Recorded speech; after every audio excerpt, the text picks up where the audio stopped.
আচ্ছা, আপু আমার কাছে আসছিলেন হচ্ছে 23 তারিখে, না? জানুয়ারি 23 তারিখে। আপনি লাস্ট পিরিয়ডের ডেট ছিল হচ্ছে জানুয়ারি 21 তারিখ।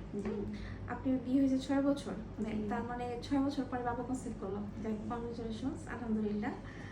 আচ্ছা, অনেকদিন পর বাবু কনসেপ্ট করলো। কবে কবে আপনি কাছে টেস্ট করছেন? 25 তারিখে। 25 তারিখে। দুই দাগ তো দেখলাম একদম পজিটিভ, দুইটা লাল একদম রেড দাগ।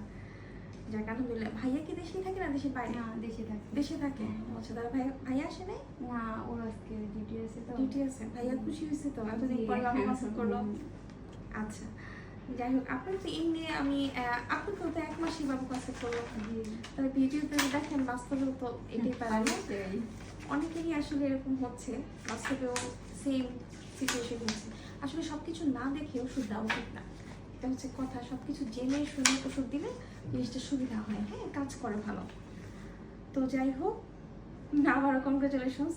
সবাই খুশি হয়েছে না বাড়ি? জি। আচ্ছা, ওষুধগুলো চলতেছে তো এখন? আমি দেখি আজকে কি অবস্থা। ঠিক আছে।